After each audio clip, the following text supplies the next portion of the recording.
Bonjour à tous.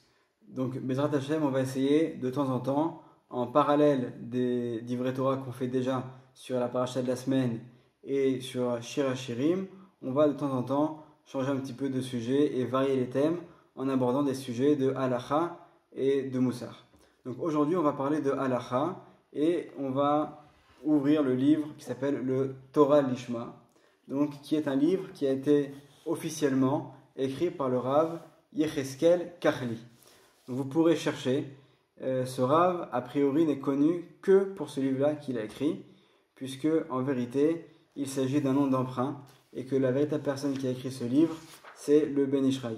D'ailleurs, la valeur numérique du nom Yecheskel Kahli est la même valeur numérique que Yosef Raïm, que le nom donc du Ben Ishraï.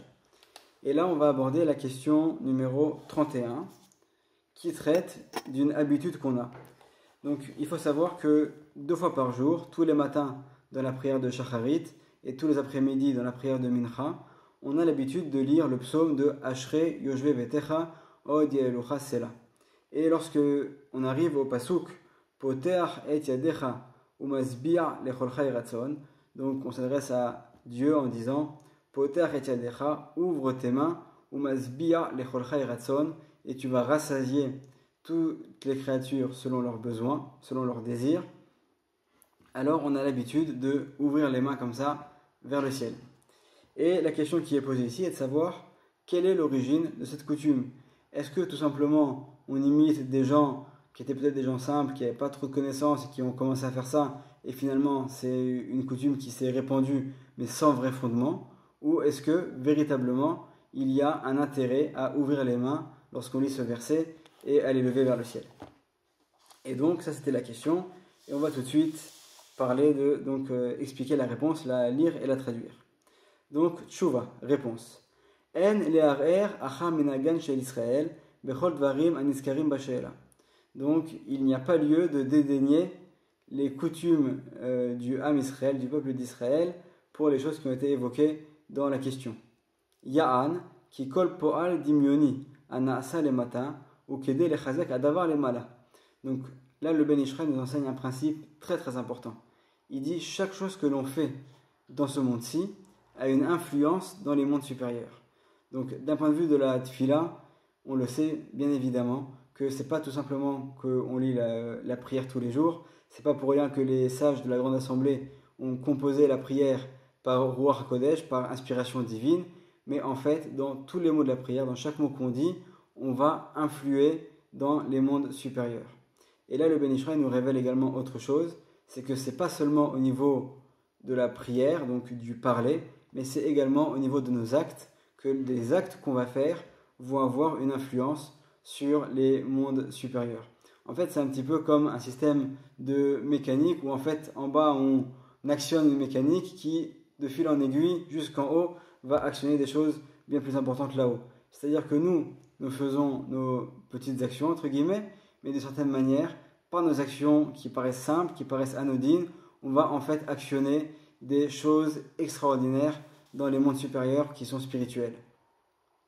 Et pour illustrer son propos, le Ben Ishraï va donner un exemple, donc dans le livre de Melachim Bet, donc des rois 2, le chapitre 13, où on parle en fait de la fin de la vie du prophète Élisha. Et à la fin de sa vie, il y a le roi Yoash qui va lui rendre visite. À cette période, c'est une véritable hécatombe. Il faut savoir qu'il y a donc 2 royaumes d'Israël, le royaume d'Israël et le royaume de Yehuda. Et Yoash ou Yehoash est le roi du royaume d'Israël. Il succède à son père Yehoachaz qui s'est très mal comporté. Et du fait de son mauvais comportement, donc le royaume va être attaqué par le roi d'Aram, de la région de Aram. Et comme on peut le lire dans le verset 7, de toute l'armée de Yehoachaz, il n'était resté que 50 cavaliers, 10 chars et 10 000 hommes à pied. Le roi d'Aram avait fait périr les autres en les traitant comme la poussière qu'on foule aux pieds. Donc on voit malheureusement une véritable hécatombe au sein donc de l'armée d'Israël et du peuple d'Israël. Et là donc Yoash, qui succède à son père, va venir pour demander conseil au prophète Élisha. Donc Yoash, roi d'Israël, lui rendit visite donc à Élisha, se jeta sur lui en pleurant et dit: mon père, char et cavalerie d'Israël. Donc il le surnomme comme ça Rechev d'Israël ou Pharachav, donc le père d'Israël. Élisha lui dit: prends un arc et des flèches.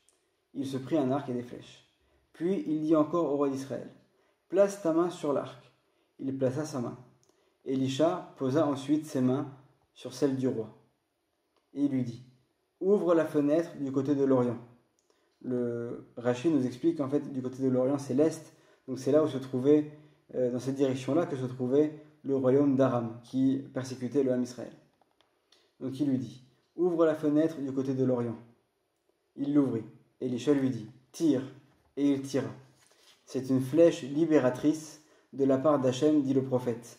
Une flèche libératrice contre Aram. Tu battras les Aramites à Afek, donc c'est un endroit, et tu les extermineras.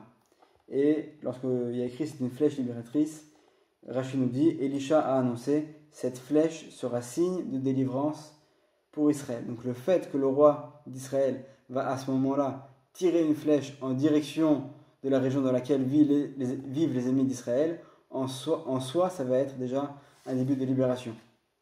Et ensuite, ça poursuit. Donc Élisha lui dit: prends maintenant les flèches. Il les prit. Le prophète dit alors au roi d'Israël: frappe contre terre. Donc il lui dit de prendre les flèches et de frapper. Il ne lui dit pas combien de fois. Le roi d'Israël frappa 3 fois, puis s'arrêta. L'homme de Dieu, donc Élisha, se mit en colère contre lui et dit: tu aurais dû frapper 5 ou 6 fois. Alors tu aurais battu Aram jusqu'à extermination. Maintenant tu battras Aram 3 fois seulement. Donc on voit qu'en fait, si le roi d'Israël avait frappé le sol plus de fois avec ses flèches, alors il aurait pu avoir une victoire bien plus resplendissante contre Aram. Donc là, c'est un premier exemple dans lequel on voit qu'une action qui est faite par les hommes va influer sur le destin de tout un peuple. Il y a également un autre endroit dans lequel on voit carrément cet acte-là, donc comme ce qu'on a l'habitude de faire lors de Ashri Jevetecha, de Poter et Yadecha, de lever les mains, on voit qu'il y a quelqu'un d'autre qui l'a fait. Ce quelqu'un, c'est le roi Shlomo, le roi Salomon. Donc lorsqu'il va donc inaugurer le temple et faire venir tous les ustensiles du temple et faire entrer l'arche d'alliance dans le temple, il va faire donc toute une prière qui est consignée donc dans le Melachim Aleph, le premier livre des rois, chapitre 8. Donc tout le chapitre, c'est donc toute la prière de supplication que fait le roi Shlomo envers Hachem. Et il demande entre autres, par exemple, je lis dans le verset 50, tu pardonneras à ton peuple ses péchés et ses offenses à ton égard, et tu inspireras compassion pour lui à ses vainqueurs, afin qu'ils aient pitié de lui, car il est ton peuple et ton héritage que tu as fait sortir de l'Égypte au milieu de ce creuset de fer. Bref, il y a toutes les supplications qui vont être dites. À la fin de ces paroles, donc dans le verset 54, Shlomo, ayant achevé d'adresser à Hachem toute cette prière et cette supplication, se releva de devant l'autel d'Hachem, où il s'était mis à genoux, ses paumes étendues vers le ciel. Donc on voit que le roi Shlomo, le roi Salomon, durant toute cette supplication, c'est pas juste une parole qu'il va dire, mais il va également accompagner avec un acte ses paroles en ayant ses mains qui sont avec les paumes étendues vers le ciel. Et là donc nous dit le Ben Ishraï,